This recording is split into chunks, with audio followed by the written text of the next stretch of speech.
La charte d'Amiens, qui est votée quasiment à l'unanimité, hein, il y a quelques abstentions et très peu de votes contre. Donc ce document comporte trois parties. C'est d'abord l'affirmation que le syndicalisme, c'est la lutte des classes. Et donc cette organisation des salariés, des producteurs, a deux grandes missions: assurer l'amélioration immédiate et préparer l'avenir. Donc c'est la double besogne, et cette double besogne, c'est le syndicalisme qui l'accomplit. Donc quand on dit que la charte d'Amiens, c'est l'opposition aux partis, oui, les partis sont inutiles. D'ailleurs, Pouget, qui est un des rédacteurs de la charte, a l'expression « la CGT, c'est le Parti du travail ». Mais ce parti ne prend pas pour scène le Parlement, mais l'économie, mais le rapport avec principalement le patronat, la lutte pour l'émancipation, améliorer et dépasser le capitalisme. C'est donc ça la première partie. La seconde partie, c'est comment on va faire la révolution. Et on va la faire par la grève générale. Passer par le Parlement, c'est une impasse. Donc vous voyez une logique. Chaque thème s'emboîte, complète. Et la charte d'Amiens, c'est l'aspiration à ce que l'émancipation s'opère par le surgissement d'une grève générale qui abolira le capitalisme, donc il y aura expropriation, et l'État chute, disparaît. Et c'est la troisième partie, l'État va être remplacé par les syndicats. Les syndicats, aujourd'hui organes de défense, seront dans l'avenir l'organe de la gestion de la nouvelle société. Donc c'est eux qui assureront la production et la répartition. Ils sont la base de la réorganisation future. C'est donc trois thèmes, et le plus souvent on réduit la charte d'Amiens à travers en plus une expression fausse d'apolitisme. On voit bien que ce n'est pas du tout apolitique, il s'agit de transformer la société, mais en évitant les partis qui sont non seulement inutiles, mais dangereux, puisqu'ils conduisent à un parlementarisme qui affaiblit la classe ouvrière. Mais c'est donc trois éléments: la lutte des classes, la grève générale et l'autogestion. Ce qui est souvent oublié dans la charte d'Amiens et qui pourtant est extrêmement important, c'est un mouvement syndical qui se donne l'objectif de poursuivre par lui-même les transformations sociales sans en déléguer le contenu à l'intervenant politique. C'est ça finalement la matrice sur laquelle se fonde le mouvement syndical en France au début du siècle. La question de savoir si les syndicats en 1906 sont perçus comme révolutionnaires, d'abord ils sont qualifiés de rouges, donc par rapport aux syndicats jaunes, ils ont cette image de la CGT, c'est des rouges. Ensuite, ils se déclarent eux-mêmes, ils se définissent comme syndicalistes révolutionnaires. Alors il y a une concurrence d'expression, on dit parfois anarcho-syndicaliste, mais c'est en général une formule polémique. C'est vrai que certains d'entre eux viennent de l'anarchisme, les anarchistes depuis le Congrès de Londres, qui ont été expulsés du Parti socialiste, enfin de l'Internationale socialiste, en France, se sont réfugiés, ont choisi les syndicats comme lieu d'existence. Mais en même temps, ils se sont convertis au syndicalisme. Ils ont vu l'importance de l'action économique, et ce courant syndicaliste révolutionnaire vise la transformation totale de la société. Immédiatement, il faut progresser, il faut améliorer, il faut changer les mœurs, il faut changer la culture. C'est un pan-syndicalisme.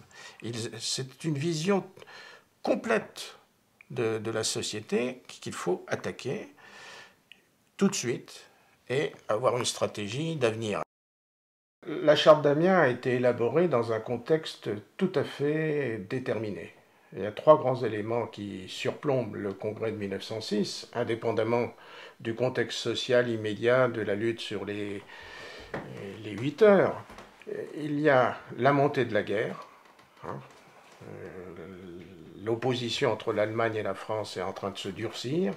Et donc, toute l'aventure de la colonisation va aboutir à un conflit mondial en 1914. C'est le début.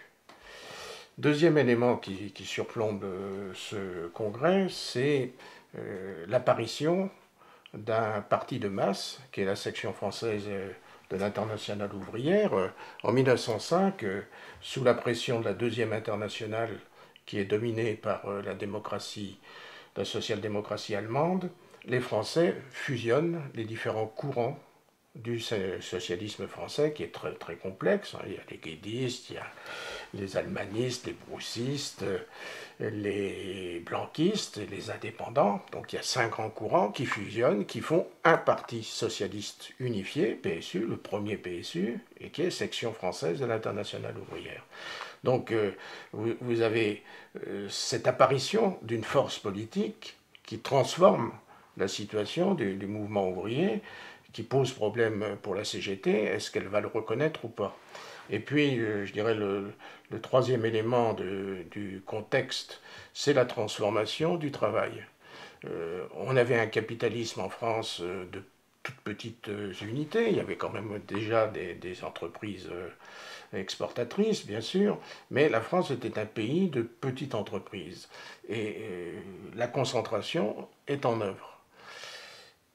Et la modification du travail, hein, l'Américain Taylor a publié en 1905 un livre sur le management. Hein, et l'idée de la taylorisation, c'est Taylor, hein, va arriver en France, tout de suite, très vite. Et donc, vous avez ces 3 problèmes qui pèsent sur ce congrès. Et la question de est-ce qu'on se situe dans la mouvance ou séparément de la SFIO va dominer ce congrès. Il y a une différence très importante dans la constitution du mouvement syndical dans les différents pays de l'Europe continentale qui explique finalement des positions différentes dans ces rapports aux politiques. Il y a d'abord un problème de calendrier. Le syndicalisme français, comme aussi le Parti ouvrier, se crée bien plus tard qu'en France, qu'en Allemagne ou qu'en Grande-Bretagne. Il y a pratiquement 25 ans ou 30 ans de retard. Il faut le grand affrontement de la Commune pour avoir donc la reconnaissance des organisations syndicales et l'amorce de constitution de partis socialistes ou de partis ouvriers. Cela explique bien ce décalage dans le temps que finalement en France la problématique est très différente. En Allemagne, c'est un syndicat qui est issu du Parti social-démocrate qui préexiste à la création du syndicalisme. En Angleterre, c'est la situation inverse, c'est un syndicalisme qui est plus ancien et qui choisit, pour donner un débouché politique à ses revendications et à ses actions, qui choisit de créer un parti socialiste, le Labour, les représentants. 1906, c'est curieusement un moment pour tout le mouvement syndical européen de définition. En Allemagne, bon, les syndicats qui sont dans le mouvement du Parti social-démocrate obtiennent en 1906 une résolution, un accord entre le Parti social-démocrate et le syndicat allemand sur les frontières. Dans le champ économique, le syndicat est autonome. Dans le champ politique, le parti est maître. Et pour la grève, ça veut dire que la grève économique, le parti n'a pas à décider. Mais les grèves politiques, c'est le parti. Donc c'est ce texte, la résolution de Mannheim de 1906, qui clôt le débat sur les relations entre syndicats et partis, et c'est reconnaître une subordination, puisque ce qui est noble, ce qui est le plus décisif, c'est le politique. Donc c'est le parti qui dégage les grandes perspectives historiques pour le mouvement ouvrier. En Grande-Bretagne, la structuration est à l'opposé. Les syndicats britanniques ont senti le besoin, on y a touché à ce problème, d'avoir une expression parlementaire. Pour avoir de bonnes lois, il faut avoir un parti à soi. Donc pour avoir un bras parlementaire, le parti, le TUC, Trade Union Congress, a créé le Labour Party. Et le Labour Party, consacré en 1906, c'est le bras parlementaire du... Et donc le Labour est financé par les syndicats, donc il y a une double cotisation. Ça, c'est pas du tout français. Alors, on cotise à la fois pour le syndicat et pour le parti du syndicat. Et le Labour inspire. Alors il y aura toujours une lutte, et progressivement, le Labour veut s'émanciper, en disant, ben, ce syndicat, d'abord, il n'y a que les salariés, mais il y a d'autres populations qui nous intéressent comme électorat, donc on ne peut pas être le simple relais. Et puis, les revendications sont parfois trop encombrantes. Pour être élu, il faut être plus modéré. Donc il y a toujours eu une tension, alors, qui s'est accrue encore, si on prend tout récemment, évidemment, entre Blair et le syndicalisme, il n'y avait pas qu'une histoire d'amour. Dans les deux cas, à partir d'ailleurs de situations différentes en Allemagne ou en Angleterre, on a un lien organique entre le syndicat et le parti. Pourquoi le mouvement français est syndicaliste révolutionnaire? Pourquoi il n'a pas eu une figure modérée? Pourquoi il n'y a pas de parti social-démocrate fort?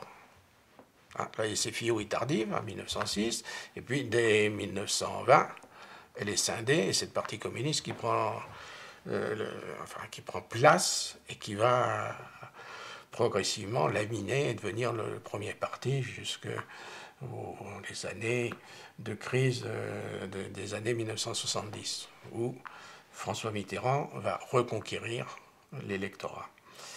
Ce double caractère français d'un parti, d'une gauche forte et d'un syndicalisme non réformiste, c'est lié d'une part à la très longue période de clandestinité.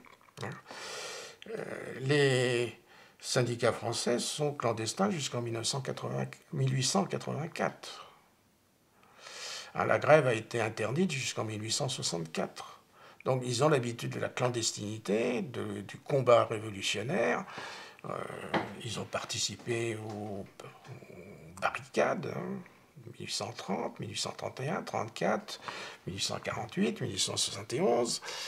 Bon, on abandonne la barricade parce que c'est trop violent, que c'est trop coûteux, parce que la commune, c'est un massacre. Donc plus jamais ça. Alors comment être aussi fort sans tomber dans les pièges? Eh bien, c'est la grève générale.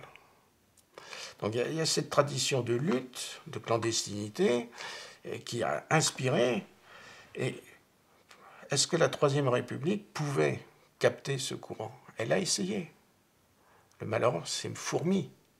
Une fois qu'il y a le massacre de Fourmi, c'est terminé. Cette République n'est pas sociale, elle est anti-ouvrière. Donc il faut s'isoler, il faut affirmer son autonomie, il faut mener la lutte des classes.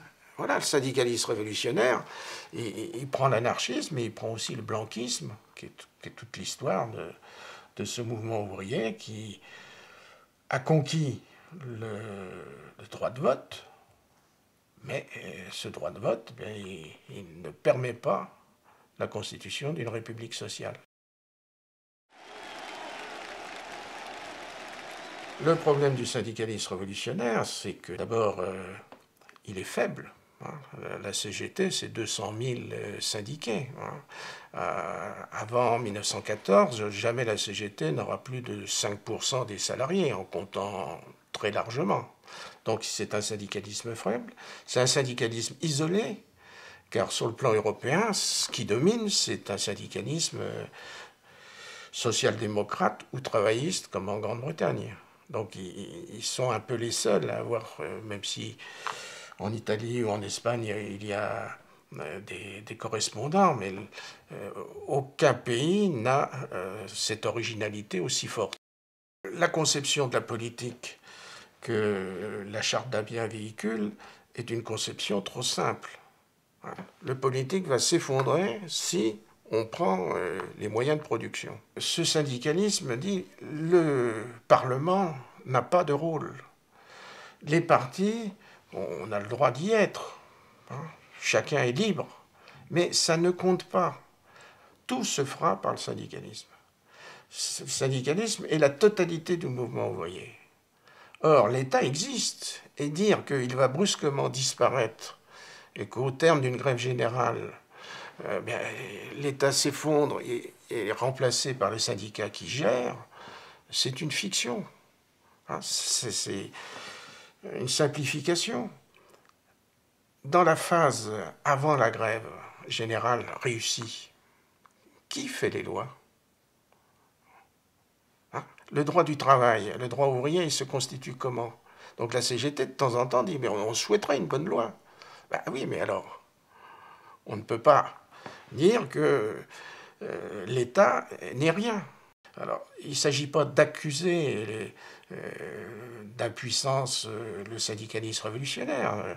Il a eu sa grandeur, ses limites. Il faut observer que ses principales difficultés provenaient d'une conception trop simpliste de la Révolution, du rôle de l'État, et d'une certaine manière, c'est Gramsci qui le dit, le syndicalisme révolutionnaire dépend trop de l'idéologie qu'il combat, c'est-à-dire du libéralisme. Or, le libéralisme a toujours eu de la peine à penser l'État. 1906, c'est le zénith, c'est le moment où le syndicalisme révolutionnaire paraît le plus fort et le plus attractif. Mais sa faiblesse théorique et pratique à l'égard du politique va se révéler.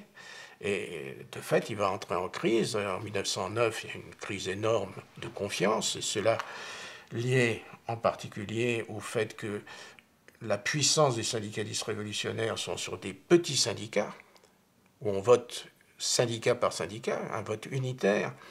Le nombre ne compte pas. Mais en nombre, à la proportionnelle, les réformistes sont majoritaires.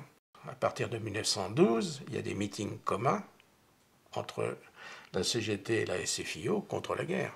Mais c'est bien le signe que sa stratégie n'était pas tenable. Mais on continue à dire charte d'Amiens, puisqu'en 1912, il y a un doublon qu'on appelle l'encyclique syndicaliste, qui dit que l'autonomie syndicale doit être totale et absolue. Mais dans les faits, elle ne l'est plus. La guerre 14 va sceller le destin. Ce ne sera plus que des minorités qui se référeront au syndicalisme révolutionnaire. La nouvelle figure, ça va être le bolchevisme, ça va être la Troisième Internationale, l'Internationale syndicale rouge, la CGTU en France.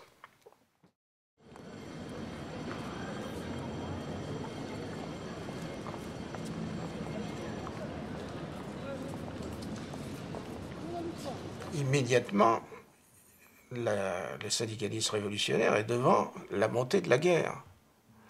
Et donc la grève générale doit stopper la guerre. Les syndicalistes révolutionnaires vont en Allemagne pour négocier afin que la grève générale soit déclarée de part et d'autre du Rhin. Que dit le syndicalisme allemand? C'est pas notre domaine. Allez voir le Parti social-démocrate allemand. Lui, grève politique, c'est un... Mais nous ne faisons que des grèves économiques. Donc, vous voyez l'isolement. Et le résultat, c'est que le syndicalisme révolutionnaire ne pourra pas prononcer l'appel à la grève générale en 1914. Bien au contraire, Léon Jouot, qui a succédé à Griffuel, qui était le grand leader syndicaliste révolutionnaire, Léon Jouot se rallie à la guerre, en disant que les Allemands sont des impérialistes et sont une menace pour la civilisation. La principale inflexion dans les rapports entre syndicalisme et politique, la principale inflexion intervient dès le lendemain de la guerre 14-18. C'est finalement l'éruption au lendemain de la guerre de l'État comme organisateur de l'économie et de la vie sociale. Et là, d'ailleurs, on voit dans le syndicalisme, à la CGT, éclater le courant syndicaliste révolutionnaire qui était un peu la matrice de la charte d'Amiens. Donc là, le syndicalisme révolutionnaire éclate et se positionne soit dans une logique réformiste, soit dans une logique révolutionnaire, mais se positionne cette fois-ci de manière différente des partis politiques en acceptant dans les faits une forme de subordination à la politique par rapport à ce qu'est ou ce qu'ils pensaient devoir être l'action syndicale. Donc le principal tournant, il est là. Pourquoi la Première Guerre mondiale constitue un tournant? Pour deux raisons. C'est l'échec de la grève générale. Donc les syndicalistes révolutionnaires ont montré qu'ils n'ont pas la clé du processus historique. Et deuxième chose, la Première Guerre mondiale a engendré 1917, c'est-à-dire une révolution a surgi à l'Est. L'URSS s'est constituée. Et donc il y a un contre-modèle au capitalisme. Et ce contre-modèle va constituer une troisième internationale.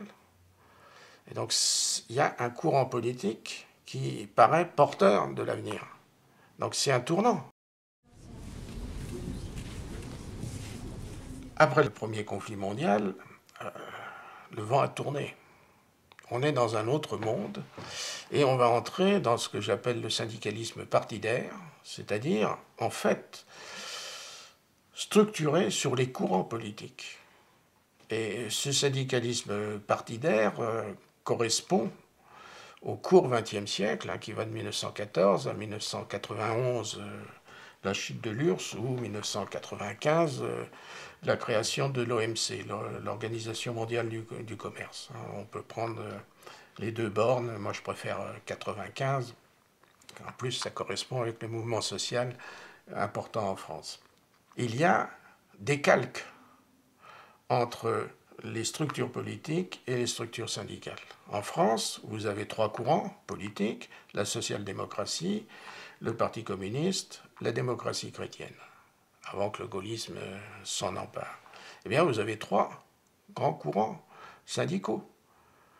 La CFTC pour les démocrates chrétiens, la CGT de jour, réformiste, la CGTU pour les bolcheviks communistes. Après-guerre, après la scission de 1947, vous avez la CFTC, FO pour les socialistes, la CGT pour les communistes. Donc il y a une tripartition. Cette tripartition, pourquoi je dis que c'est partidaire, c'est parce que chacun des composantes a, avec le champ politique, trois éléments communs. Il y a cumul des responsabilités, et en tout cas double appartenance dans beaucoup des cas. On est à la fois au Parti communiste et à la CGTU.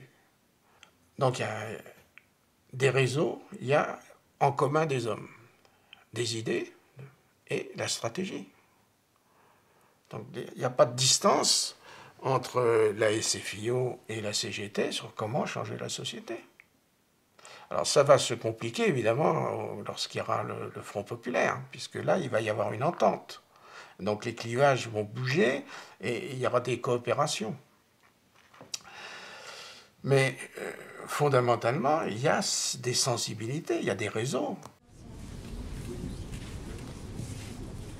Il y a la période à gauche du programme commun qui amène d'une certaine manière le syndicalisme, qu'il soit CGT ou CFDT dans la fin des années 60 et le début des années 70, à soutenir le changement politique comme un moyen de faire aboutir les revendications. Et pour ma part, je pense que c'est dans l'expérience de 81, les contradictions, les difficultés, ce que certains appelleraient les trahisons du gouvernement de gauche, que se repose la question d'une démarche syndicale indépendante des partis politiques, n'ignorant pas, bien entendu, la politique, mais indépendante des partis politiques. Et c'est cela qui se met progressivement en place. Alors, on a la version CFDT, c'est le recentrage, donc, qui date d'ailleurs de la fin des années 70, La CGT, c'est un mouvement qui, bien entendu, n'a pas la même nature, mais il y a une forme de resyndicalisation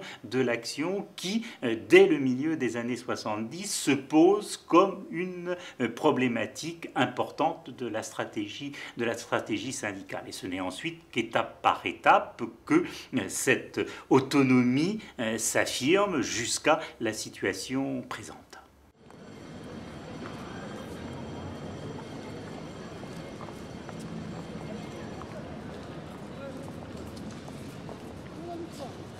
La CGT n'est plus dans la mouvance du Parti communiste. Ça, c'est acquis. La CFDT n'est plus dans la mouvance de la démocratie chrétienne qui est quasiment morte. La CFTC non plus. Et quant à FO, FO, on ne peut pas dire que ce soit le relais du Parti socialiste. Ça reste, il y a des réseaux, il y a des amitiés, il y a des proximités, mais le syndicalisme français n'est plus structuré sur un champ politique qui lui-même est en voie d'évolution. Il y a une déconnexion, à la fois parce que les partis sont en crise et que les stratégies syndicales sont en crise. Aujourd'hui, sachant que la subordination n'est plus supportée, elle a échoué. Elle a échoué à travers le programme commun qui a été vécu comme une subordination qui a limiter les capacités d'action de la CGT. Et donc, la CGT ne veut plus de son lien de tutelle à l'égard du Parti communiste. Comme d'autre part, sur le plan international, l'URSS est morte, et donc le syndicalisme soviétique a montré son incapacité à compter. Il n'a pas pu empêcher la chute du régime communiste et le passage au capitalisme. Donc, ce syndicalisme de subordination au Parti communiste est mort avec le PCUS. Donc tout ça fait que nous avons quitté la subordination et qu'on est en train d'essayer de reconstituer une attitude de coopération. On voit bien qu'on est entré dans le XXIe siècle, le syndicalisme international se restructure, sur le plan national, les conséquences vont mettre du temps à se percevoir. Le politique, c'est trois choses. Ce sont les institutions, le système politique. Et comme tel, le syndicat fait partie du système politique. Le droit d'association. Et là, vous avez le problème qui se pointe sur le syndicalisme obligatoire. Contraire à la tradition française, sauf dans quelques petites zones. Mais fondamentalement, l'obligation d'être syndiqué détruit le caractère volontaire, par définition. Et donc ça, c'est à combattre. En plus, c'est porteur de renversement du rapport entre la loi et le contrat, puisqu'on va dire tout va se faire de gré à gré entre des partenaires qui se respectent, et donc ceux qui ne sont pas syndiqués n'ont rien, et la loi disparaît. Donc le syndicalisme, il ne peut pas dire « moi, le politique, je ne m'en occupe pas ». Si, il est dedans. Il en est même le garant à son niveau. Liberté d'association, liberté de manifestation, liberté de grève. Ça, c'est fondamental. Il n'y a pas de démocratie sans ces trois droits. L'État, on nous dit qu'il n'existe plus, mais enfin, il est très présent. Et par rapport à cela, le syndicalisme doit dire ce qu'il souhaite comme politique publique. En matière de fiscalité, en matière de logement, en matière d'enseignement. Donc ça fait partie de son combat. Là où le problème est compliqué, c'est la politique au sens conquête et conservation du pouvoir. La lutte pour accéder au Parlement, ce qu'il en reste, et au gouvernement, pouvoir exécutif, ça, cette lutte-là, le syndicalisme n'en est pas l'acteur principal. Et dans le passé, il a souvent contribué à faciliter. C'était un soutien à des acteurs qui essayaient d'accroître leur pouvoir dans ce secteur. Ça, je pense que c'est ruiné. Mais ça n'implique pas que le syndicalisme se désintéresse de cette lutte, puisque cette lutte, elle va se retraduire par des décisions économiques par l'exécutif, par des lois. Et là, il faut que le syndicalisme puisse exprimer ses intentions, ses objectifs, sans se mêler directement de la compétition. L'autonomie ne peut pas se bâtir simplement sur la prise de distance et la séparation du politique et du syndicalisme. Il y a besoin d'une réflexion sur la construction d'un nouveau type de rapport qui certes dépasse la situation historique de la subordination de l'un à l'autre ou de l'ignorance. Parce que c'est un peu la situation de la charte d'Amiens quand même, de dire il y a deux démarches qui sont séparées, complètement autonomes. On a chacun qui poursuit ses objectifs. Non, je crois que ce n'est pas satisfaisant. Il y a besoin de se poser dans les conditions d'aujourd'hui ce que peuvent être des rapports sur une base d'égalité et de reconnaissance de l'identité de chacun. Je ne crois pas, par exemple, à l'existence de deux champs séparés entre d'un côté le social et de l'autre côté le politique. La resyndicalisation suffirait s'il s'agissait de deux champs disjoints. En réalité, la problématique est différente. Il y a une démarche syndicale qui a son premier point d'application dans le champ social des relations du travail et de l'organisation de la redistribution, mais qui, au travers de ces questions, remonte à des questions sociétales, politiques au sens large, d'organisation institutionnelle, de démocratie. Et de l'autre côté, le politique n'ignore pas le social et ne sous-traite pas au syndicalisme ce champ social qui serait à nouveau subordonné. Donc il y a besoin de repenser le type de relation sur une base égalitaire. Comment être présent sans être la mouche du coche? Comment affirmer ses revendications sans être le doublon d'un parti? Et on est au début d'une expérience. Déjà, on voit la difficulté. En 1997, il a fallu dire nous barrage à Jean-Marie Le Pen. Ça a été fait très légitimement parce que c'est au nom de la conception générale des institutions. On ne va pas laisser quelqu'un qui risque de porter atteinte aux libertés fondamentales. Donc là, le syndicalisme a le droit, il a le devoir de dire faisons barrage. Mais ça, c'est un cas d'espèce. Il faut espérer qu'il ne se reproduira pas. Mais en situation ordinaire, c'est plus difficile de mettre dans le débat public les enjeux syndicaux et en même temps ne pas se faire piéger par une candidature spécifique. Il faut que le syndicalisme ait des repères. N'est pas simplement le souci d'améliorer ici et maintenant, mais à une vision. Et là, ça renvoie à l'autonomie stratégique, à l'autonomie de projet.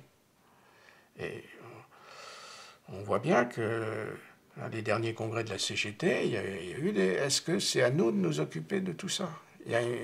Une fois qu'on s'est retiré du politique de la dépendance, il y a l'interrogation jusqu'où on va dans l'affirmation de propositions. Est-ce qu'on n'est pas en train de se transformer en parti? Mais ça va... c'est des questions qui sont urgentes. Parce que la question sur le racisme, est-ce que c'est syndical ou politique? C'est en débat, la CGT. C'est évident que c'est les deux. Mais qu'un syndicat qui ne combat pas le racisme se ligote. Il faut combattre. Un syndicat a à combattre, mais en tant que syndicat. Nous avons dit qu'il fallait des échanges approfondis entre les organisations politiques et les organisations syndicales, et d'autant plus approfondis que l'on peut avoir des valeurs qui nous sont communes, même si elles s'incarnent donc différemment.